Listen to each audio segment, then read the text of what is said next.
Hi friends, ನಮಸ್ತೆ. ಎಲ್ಲರಿಗೂ ಸವಿರುಚಿ ಚಾನಲ್ಗೆ ಮತ್ತೊಮ್ಮೆ ಸ್ವಾಗತ. ಈಗ ಹಸಿ ಬಟಾಣಿ ಸೀಸನ್ ಆಗಿರೋದ್ರಿಂದ ಬಟಾಣಿಯಲ್ಲಿ ಕುರ್ಮಾನ ಮಾಡೋಣ ಅಂದ್ಕೊಂಡಿದ್ದೀನಿ. ರುಚಿ ಅಂತ ತುಂಬಾ ಸೂಪರ್ ಆಗಿರುತ್ತೆ. ಇದು ಚಪಾತಿಗಾಗಿರ್ಬೋದು, ದೋಸೆ, ಪರೋಟ, ಪೂರಿ ಅಥವಾ ಗೀ ರೈಸ್ಗೂ ಕೂಡ ತುಂಬಾ ಟೇಸ್ಟಿಯಾಗಿರುತ್ತೆ. ಖಂಡಿತ ಈ ರೀತಿ ಹಸಿ ಬಟಾಣಿನ ಉಪಯೋಗಿಸ್ಕೊಂಡು ಕುರ್ಮಾನ ಮಾಡಿದ್ರೆ ಚಿಕ್ಕ ಮಕ್ಕಳಿಂದ ದೊಡ್ಡವರೆಗೂ ತುಂಬಾ ಇಷ್ಟಪಟ್ಟು ತಿಂತಾರೆ. ಹಾಗೂ ಈ ಹಸಿ ಬಟಾಣಿ ಕುರ್ಮಾನ ನಾವು ತುಂಬ ಸಿಂಪಲ್ಲಾಗಿ ಕೂಡ ಮಾಡ್ಕೊಳ್ಬೋದು. ಈಗ ಬನ್ನಿ ಯಾವ ರೀತಿ ಮಾಡ್ಕೊಳ್ಳೋದು ಅಂತ ನೋಡ್ಕೊಳ್ಳೋಣ. ಮೊದಲು ಇಲ್ಲಿ ನಾನು ಒಂದು ಅರ್ಧ kg ಆಗೋಷ್ಟು ಹಸಿ ಬಟಾಣಿನ ಈ ರೀತಿ ಬಿಡಿಸಿ ಒಂದು ಬೌಲಲ್ಲಿ ಹಾಕಿ ಇಟ್ಕೊಂಡಿದ್ದೀನಿ. ಅಂದರೆ ಒಂದ್ಸಲ ಚೆನ್ನಾಗಿ ತೊಳ್ಕೊಂಡು ಈ ರೀತಿ ಒಂದು ಬೌಲಲ್ಲಿ ಹಾಕಿ ಇಟ್ಕೊಂಡಿದ್ದೀನಿ. ಈಗ ಈ ಬಟಾಣಿನ ಸೈಡಲ್ಲಿ ಎತ್ತಿಟ್ಕೊಂಡಿರೋಣ. ಈಗ ಸ್ವಲ್ಪ ಮಸಾಲೆನ ಹುರ್ಕೊಳ್ಬೇಕಾಗುತ್ತೆ. ಹಾಗಾಗಿ ಗ್ಯಾಸ್ ಆನ್ ಮಾಡಿ ಒಂದು ಕಡಾಯಿನ ಬಿಸಿ ಇಟ್ಕೊಂಡು ಇದಕ್ಕೆ 1 ಸ್ಪೂನ್ ಆಗೋಷ್ಟು ಎಣ್ಣೆನ ಹಾಕ್ಕೊಳ್ತಾ ಇದ್ದೀನಿ. ಎಣ್ಣೆ ರೀತಿ ಸ್ವಲ್ಪ ಬಿಸಿ ಆದ ನಂತರ ಇದಕ್ಕೆ ಈರುಳ್ಳಿನ ಕಟ್ ಮಾಡಿ ಸೇರಿಸ್ತಾ ಇದ್ದೀನಿ. ಈರುಳ್ಳಿ ಬಂದು ಒಂದು 2 ಮೀಡಿಯಮ್ ಸೈಜ್ ಈರುಳ್ಳಿನ ಕಟ್ ಮಾಡಿ ಹಾಕ್ಕೊಳ್ತಾ ಇದ್ದೀನಿ. ಹಾಗೆ ಒಂದು 6 ಇಂದ 7 ಗೋಡಂಬಿ ಪೀಸಸ್ನ ಹಾಕ್ಕೊಳ್ತಾ ಇದ್ದೀನಿ. ಈ ರೀತಿ ನಾವು ಸ್ವಲ್ಪ ಗೋಡಂಬಿನ ಹಾಕ್ಕೊಳ್ಳೋದ್ರಿಂದ ಕುರ್ಮ ತಿಕ್ಕಾಗಿ ಚೆನ್ನಾಗಿ ಬರುತ್ತೆ ಅಂತ. ಹಾಗೆ ಒಂದು 3 ಹಸಿಮೆಣಸಿನ್ಕಾಯಿನ ಹಾಕ್ಕೊಳ್ತಾ ಇದ್ದೀನಿ, ಸ್ವಲ್ಪ ಟೇಸ್ಟಿಗೋಸ್ಕರ ಅಷ್ಟೇ. ನಾವು ಈ ಕುರ್ಮಗೆ ಸ್ವಲ್ಪ ಖಾರದ ಪುಡಿನೂ ಸಹ ಹಾಕ್ಕೊಳ್ಬೇಕಾಗುತ್ತೆ. ಈ ರೀತಿ ಈರುಳ್ಳಿನ ಸ್ವಲ್ಪ ಎಣ್ಣೆಯಲ್ಲಿ ಫ್ರೈ ಮಾಡ್ಕೊಳ್ಳೋಣ. ಈ ರೀತಿ ಈರುಳ್ಳಿನ ಒಂದು ಅರ್ಧ ಭಾಗ ಫ್ರೈ ಮಾಡ್ಕೊಂಡಿದ್ದಾದಮೇಲೆ ಈಗ ಇದಕ್ಕೆ ಟೊಮೊಟೊನ ಸೇರಿಸ್ಕೊಳ್ತಾ ಇದ್ದೀನಿ. ಟೊಮೊಟೊ ಬಂದು ಇಲ್ಲಿ ನಾನು ಒಂದು 2 ಮೀಡಿಯಮ್ ಸೈಜ್ ಟೊಮೊಟೊನ ಈ ರೀತಿ ಸ್ವಲ್ಪ ದಪ್ಪವಾಗಿ ಕಟ್ ಮಾಡಿ ಸೇರಿಸ್ಕೊಳ್ತಾ ಇದ್ದೀನಿ. ಸೇರಿಸ್ಕೊಂಡಿದ್ದನ್ನ ಒಂದ್ಸಲ ಚೆನ್ನಾಗಿ ಮಿಕ್ಸ್ ಮಾಡಿಕೊಂಡು ಟೊಮೊಟೊ ಸ್ವಲ್ಪ ಸಾಫ್ಟ್ ಆಗೋವರೆಗೂ ಎಣ್ಣೆಯಲ್ಲಿ ಈ ರೀತಿ ಚೆನ್ನಾಗಿ ಫ್ರೈ ಮಾಡ್ಕೊಳ್ಳೋಣ. ನೋಡ್ತಾ ಇರ್ಬೋದು, ಈ ರೀತಿ ಟೊಮೊಟೊ ಸಾಫ್ಟ್ ಆಗೋವರೆಗೂ ಚೆನ್ನಾಗಿ ಫ್ರೈ ಮಾಡ್ಕೊಂಡಿರೋದಾಗಿದೆ.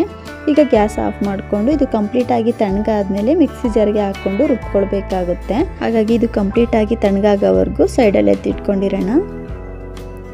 ಈ ರೀತಿ ಹುರಿದಿಟ್ಕೊಂಡ್ರಂಥ ಮಸಾಲೆ ಕಂಪ್ಲೀಟಾಗಿ ತಣ್ಣಗಾದ್ಮೇಲೆ ಒಂದು ಮಿಕ್ಸಿ ಜಾರ್ಗೆ ಹಾಕ್ಕೊಳ್ತಾ ಇದ್ದೀನಿ. ಈ ರೀತಿ ಕಂಪ್ಲೀಟಾಗಿ ಮಸಾಲೆನ ಸೇರಿಸ್ಕೊಂಡು ಇದಕ್ಕೆ ಸ್ವಲ್ಪ ಕೊತ್ತಂಬರಿ ಸೊಪ್ಪನ್ನ ಹಾಕ್ಕೊಳ್ತಾ ಇದ್ದೀನಿ. ಟೊಮೊಟೊದಲ್ಲಿ ನೀರಾಂಶ ಇರೋದ್ರಿಂದ ನೀರೇನು ಹಾಕ್ಕೊಳ್ಳೋ ಅವಶ್ಯಕತೆ ಇಲ್ಲ. ಬೇಕಿದ್ರೆ ಸ್ವಲ್ಪ ನೀರನ್ನ ಹಾಕ್ಕೊಂಡು ರುಬ್ಕೊಳ್ಬೋದು. ಈಗ ಈ ಮಸಾಲೆನ ನುಣ್ಣಗೆ ರುಬ್ಕೊಂಡು ಬರೋಣ. ನೋಡ್ತಾ ಇರ್ಬೋದು, ಈ ರೀತಿ ಕಂಪ್ಲೀಟಾಗಿ ಮಸಾಲೆನ ಈ ರೀತಿ ನುಣ್ಣಗೆ ರುಬ್ಕೊಂಡಿರೋದಾಗಿದೆ. ನಾವು ಈ ರೀತಿ ತುಂಬ ಸಿಂಪಲ್ಲಾಗಿ ಒಂದು ಮಸಾಲೆನ ರುಬ್ಬಿ ಕುರ್ಮಾ ಮಾಡೋದ್ರಿಂದ ತುಂಬಾ ಟೇಸ್ಟಿಯಾಗಿ ಬರುತ್ತೆ. ಈ ಮಸಾಲೆನ ಸೈಡಲ್ಲಿ ಎತ್ತಿಟ್ಕೊಂಡಿರೋಣ. ಈಗ ಗ್ಯಾಸ್ ಆನ್ ಮಾಡಿ ಒಂದು ಕಡಾಯಿನ ಬಿಸಿ ಇಟ್ಕೊಂಡು ಇದಕ್ಕೆ ಒಂದು 3-4 ಸ್ಪೂನ್ ಆಗೋಷ್ಟು ಎಣ್ಣೆನ ಹಾಕ್ಕೊಳ್ತಾ ಇದ್ದೀನಿ. ಎಣ್ಣೆ ರೀತಿ ಸ್ವಲ್ಪ ಬಿಸಿಯಾದ ನಂತರ ಇದಕ್ಕೆ ಸ್ವಲ್ಪ ಮಸಾಲೆ ಐಟಮ್ಗಳನ್ನ ಸೇರಿಸ್ತಾ ಇದ್ದೀನಿ. ಅಂದರೆ ಸ್ವಲ್ಪ ಕಸ್ತೂರಿ ಮೆಂತ್ಯ, 1 ಸ್ಪೂನ್ ಆಗೋಷ್ಟು ಸೋಂಪು, ಒಂದು 2 ಪೀಸ್ ಆಗೋಷ್ಟು ಚಕ್ಕೆ, ಲವಂಗ, ಸ್ಟಾರು ಮೊಗ್ಗನ್ನ ಸೇರಿಸ್ತಾ ಇದ್ದೀನಿ. ಈ ರೀತಿ ಸ್ವಲ್ಪ ಮಸಾಲೆಗಳನ್ನ ಎಣ್ಣೆಯಲ್ಲಿ ಫ್ರೈ ಮಾಡ್ಕೊಳ್ಳೋದ್ರಿಂದ ನಮಗೆ ಕುರ್ಮಾ ಅನ್ನೋದು ತುಂಬಾ ಫ್ಲೇವರ್ ಆಗಿ ಬರುತ್ತೆ. ಈಗ ಇದಕ್ಕೆ ಈರುಳ್ಳಿನ ಸೇರಿಸ್ತಾ ಇದ್ದೀನಿ. ಈರುಳ್ಳಿ ಬಂದು ಒಂದು 2 ಮೀಡಿಯಮ್ ಸೈಜ್ ಈರುಳ್ಳಿನ ಹಾಕ್ಕೊಳ್ತಾ ಇದ್ದೀನಿ. ನಾನಿಲ್ಲಿ ಮಸಾಲೆ ರುಬ್ಕೊಳ್ಳೋದಕ್ಕೂ ಸಹ ಒಂದು 2 ಈರುಳ್ಳಿನ ಹಾಕ್ಕೊಂಡಿದ್ದೀನಿ. ಈ ರೀತಿ ಒಗ್ಗರಣೆಗೂ ಸಹ ಒಂದು 2 ಈರುಳ್ಳಿನ ಈ ರೀತಿ ಕಟ್ ಮಾಡಿ ಸೇರಿಸ್ಕೊಂಡು ಈರುಳ್ಳಿನ ಸ್ವಲ್ಪ ಫ್ರೈ ಮಾಡ್ಕೊಳ್ಳೋಣ. ಈ ರೀತಿ ಈರುಳ್ಳಿ ಸ್ವಲ್ಪ ಸಾಫ್ಟ್ ಆದ ನಂತರ ಇದಕ್ಕೆ 1 ಸ್ಪೂನ್ ಆಗೋಷ್ಟು ಶುಂಠಿ ಬೆಳ್ಳುಳ್ಳಿ ಪೇಸ್ಟ್ನ ಹಾಕ್ಕೊಳ್ತಾ ಇದ್ದೀನಿ. ಹಾಗೆ ಸ್ವಲ್ಪ ಅಡುಗೆ ಅರಿಶಿನ ಹಾಕ್ಕೊಳ್ತಾ ಇದ್ದೀನಿ. ಈ ರೀತಿ ನಾವು ಎಣ್ಣೆಗೆ ಸ್ವಲ್ಪ ಅಡುಗೆ ಅರಿಶಿನ ಹಾಕ್ಕೊಳ್ಳೋದ್ರಿಂದ ಕುರ್ಮಾ ಗ್ರೇವಿ ಒಂದೊಳ್ಳೆ ಕಲರ್ ಆಗಿ ಬರುತ್ತೆ ಅಂತ. ಶುಂಠಿ ಬೆಳ್ಳುಳ್ಳಿ ಪೇಸ್ಟ್ನಲ್ಲಿರುವ ಹಸಿ ವಾಸನೆ ಹೋಗೋವರೆಗೂ ಎಣ್ಣೆಲಿ ಈ ರೀತಿ ಚೆನ್ನಾಗಿ ಫ್ರೈ ಮಾಡ್ಕೊಳ್ಳೋಣ. ನೋಡ್ತಾ ಇರ್ಬೋದು, ಈ ರೀತಿ ಕಂಪ್ಲೀಟಾಗಿ ಶುಂಠಿ ಬೆಳ್ಳುಳ್ಳಿ ಪೇಸ್ಟ್ನ ಫ್ರೈ ಮಾಡ್ಕೊಂಡಿದ್ದಾದಮೇಲೆ ಈಗ ಇದಕ್ಕೆ ಹಸಿ ಬಟಾಣಿನ ಸೇರಿಸ್ಕೊಳ್ತಾ ಇದ್ದೀನಿ. ನೀವು ಮಾಮೂಲಿಯಾಗಿ ಒಣಗಿರೋಂಥ ಬಟಾಣಿಲಾದರೂ ಮಾಡ್ಕೊಳ್ಬೋದು, ಆದರೆ ಅದು ಸ್ವಲ್ಪ ಬೇಯಿಸಿ ಸೇರಿಸ್ಕೊಳ್ಬೇಕಾಗುತ್ತೆ. ಈ ರೀತಿ ಕಂಪ್ಲೀಟಾಗಿ ಬಟಾಣಿನ ಸೇರಿಸ್ಕೊಂಡು ಸ್ವಲ್ಪ ಉಪ್ಪನ್ನ ಹಾಕ್ಕೊಳ್ತಾ ಇದ್ದೀನಿ. ಅಂದರೆ ಬಟಾಣಿನ ಫ್ರೈ ಮಾಡ್ಕೊಳ್ಳೋದಕ್ಕೆ ಎಷ್ಟು ಉಪ್ಪು ಬೇಕೋ ಅಷ್ಟು ಮಾತ್ರ ಉಪ್ಪನ್ನ ಸೇರಿಸ್ಕೊಳ್ತಾ ಇದ್ದೀನಿ. ಸೇರಿಸ್ಕೊಂಡು ಈ ರೀತಿ ಕಂಪ್ಲೀಟಾಗಿ ಮಿಕ್ಸ್ ಮಾಡಿಕೊಂಡು ಬಟಾಣಿನ ಎಣ್ಣೆಲೆ ಈ ರೀತಿ ಸ್ವಲ್ಪ ಫ್ರೈ ಮಾಡ್ಕೊಳ್ಳೋಣ. ಈ ರೀತಿ ಎಣ್ಣೆಲಿ ಉಪ್ಪು ಹಾಕಿ ಫ್ರೈ ಮಾಡ್ಕೊಳ್ಳೋದ್ರಿಂದ ಬಟಾಣಿಗೆ ಉಪ್ಪು ಕೂಡ ಚೆನ್ನಾಗಿ ಹಿಡಿಯುತ್ತೆ ಅಂತ, ಬಟಾಣಿನೂ ಕೂಡ ಸಾಫ್ಟ್ ಆಗುತ್ತೆ ಅಂತ. ಹಾಗಾಗಿ ಈ ರೀತಿ ಕಂಪ್ಲೀಟಾಗಿ ಮಿಕ್ಸ್ ಮಾಡಿಕೊಂಡು ಈಗ ಒಂದು ಪ್ಲೇಟ್ ಮುಚ್ಚಿ ಬಟಾಣಿನ ಒಂದು 5 ನಿಮಿಷ ಚೆನ್ನಾಗಿ ಫ್ರೈ ಮಾಡ್ಕೊಳ್ಳೋಣ. ನೋಡ್ತಾ ಇರ್ಬೋದು, ಬಟಾಣಿನ ರೀತಿ ಒಂದು 5 ನಿಮಿಷ ಹಾಗಾಗಿ ಮಿಕ್ಸ್ ಮಾಡ್ಕೊಳ್ತಾ ಚೆನ್ನಾಗಿ ಫ್ರೈ ಮಾಡ್ಕೊಂಡಿರೋದಾಗಿದೆ. ಈ ರೀತಿ ಬಟಾಣಿ ಕೂಡ ಸ್ವಲ್ಪ ಸಾಫ್ಟ್ ಆಗಿದೆ, ನೋಡ್ತಾ ಇರ್ಬೋದು.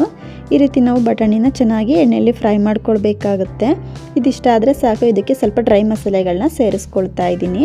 ನಾನಿಲ್ಲಿ 1 ಸ್ಪೂನ್ ಆಗೋಷ್ಟು ಧನಿಯಾ ಪೌಡ್ರನ್ನ ಹಾಕ್ಕೊಳ್ತಾ ಇದ್ದೀನಿ. ಹಾಗೆ ಇಲ್ಲಿ ಒಂದು ಅರ್ಧ ಸ್ಪೂನ್ ಆಗೋಷ್ಟು ಖಾರದ ಪುಡಿನ ಹಾಕ್ಕೊಳ್ತಾ ಇದ್ದೀನಿ. ನಿಮಗೆ ಖಾರಕ್ಕೆ ಎಷ್ಟು ಬೇಕನ್ನು ನೋಡಿ ಖಾರದ ಪುಡಿನ ಸೇರಿಸ್ಕೊಳ್ಬೋದು. ಹಾಗೆ ಒಂದು ಅರ್ಧ ಸ್ಪೂನ್ ಆಗೋಷ್ಟು ಗರಂ ಮಸಾಲನ ಹಾಕ್ಕೊಳ್ತಾ ಇದ್ದೀನಿ. ಈ ರೀತಿ ಕಂಪ್ಲೀಟಾಗಿ ಮಸಾಲೆಗಳನ್ನ ಸೇರಿಸ್ಕೊಂಡು ಚೆನ್ನಾಗಿ ಮಿಕ್ಸ್ ಮಾಡ್ಕೊಳ್ತಾ ಮಸಾಲೆಗಳನ್ನ ಎಣ್ಣೆಯಲ್ಲಿ ಚೆನ್ನಾಗಿ ಫ್ರೈ ಮಾಡ್ಕೊಳ್ಳೋಣ. ಈ ರೀತಿ ಫ್ರೈ ಮಾಡ್ಕೊಳ್ಳೋದ್ರಿಂದ ಮಸಾಲೆಯಲ್ಲಿರುವ ಹಸಿ ವಾಸನೆ ಬೇಗನೆ ಕಮ್ಮಿ ಆಗುತ್ತೆ ಅಂತ, ಬಟಾಣಿಗೆ ಮಸಾಲೆ ಕೂಡ ಚೆನ್ನಾಗಿ ಹಿಡಿಯುತ್ತೆ ಅಂತ. ನೋಡ್ತಾ ಇರ್ಬೋದು, ಈ ರೀತಿ ಮಿಕ್ಸ್ ಮಾಡ್ಕೊಳ್ತಾ 1 ನಿಮಿಷ ಚೆನ್ನಾಗಿ ಫ್ರೈ ಮಾಡ್ಕೊಳ್ಳೋಣ. ಈ ರೀತಿ ಮಸಾಲೆಗಳನ್ನ ಸ್ವಲ್ಪ ಫ್ರೈ ಮಾಡ್ಕೊಂಡಿದ್ದಾದಮೇಲೆ ಈಗ ರುಬ್ಬಿಟ್ಕೊಂಡಿರೋಂಥ ಟೊಮೊಟೊ ಈರುಳ್ಳಿ ಮಿಶ್ರಣನ ಸೇರಿಸ್ಕೊಳ್ತಾ ಇದ್ದೀನಿ. ನಾವು ಟೊಮೊಟೊ ಆಗಿರ್ಬೋದು, ಈರುಳ್ಳಿ ಆಗಿರ್ಬೋದು ಎಲ್ಲ ಮಸಾಲೆಗಳನ್ನ ಫ್ರೈ ಮಾಡಿಕೊಂಡು ರುಬ್ಕೊಂಡಿರೋದ್ರಿಂದ ಎಣ್ಣೆಲಿ ತುಂಬ ಹೊತ್ತು ಫ್ರೈ ಮಾಡ್ಕೊಳ್ಳೋ ಅವಶ್ಯಕತೆ ಇಲ್ಲ. ಈ ರೀತಿ ಜಸ್ಟ್ ಮಿಕ್ಸ್ ಮಾಡಿಕೊಂಡ್ರೆ ಸಾಕಾಗುತ್ತೆ. ನೋಡ್ತಾ ಇರ್ಬೋದು, ಈ ರೀತಿ ಕಂಪ್ಲೀಟಾಗಿ ಮಿಕ್ಸ್ ಮಾಡಿಕೊಂಡು ಈಗ ಇದಕ್ಕೆ ನೀರನ್ನ ಸೇರಿಸ್ಕೊಳ್ತಾ ಇದ್ದೀನಿ.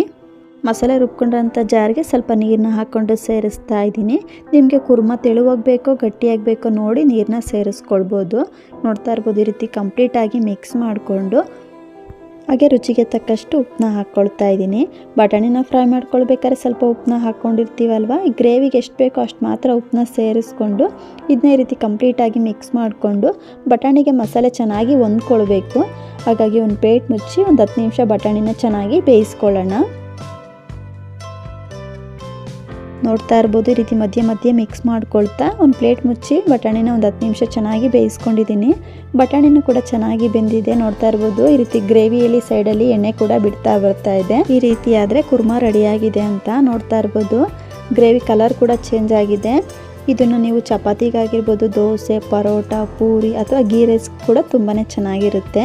ನೋಡಿದ್ರಲ್ಲ ಫ್ರೆಂಡ್ಸ್, ಇವತ್ತಿನ ಸಿಂಪಲ್ ಆದಂಥ ಹಸಿ ಬಟಾಣಿಯಿಂದ ಕುರ್ಮನ ಯಾವ ರೀತಿ ಮಾಡ್ಕೊಳ್ಳೋದು ಅಂತ. ಖಂಡಿತ ಇವತ್ತಿನ ರೆಸಿಪಿ ನಿಮ್ಮೆಲ್ಲರಿಗೂ ಇಷ್ಟ ಆಯಿತು ಅಂದ್ಕೊಳ್ತೀನಿ. ಇಷ್ಟ ಆದರೆ ಈ ವಿಡಿಯೋಗೊಂದು ಲೈಕ್ ಮಾಡಿ, ಶೇರ್ ಮಾಡಿ. ಹಾಗೂ ಇನ್ನಷ್ಟು ಈಸಿ ರೆಸಿಪಿಗಾಗಿ ಸವಿರುಚಿ ಚಾನಲ್ನ ಸಬ್ಸ್ಕ್ರೈಬ್ ಮಾಡ್ಕೊಂಡು ಕೂಡ ನೋಡಿ. ಪಕ್ಕದಲ್ಲೇ ಇರುವಂಥ ಬೆಲ್ ಬಟನ್ ಕೂಡ ಕ್ಲಿಕ್ ಮಾಡಿ. ಇನ್ನೊಂದು ಒಳ್ಳೆ ರೆಸಿಪಿಯೊಂದಿಗೆ ಸಿಗೋಣ. Thank you.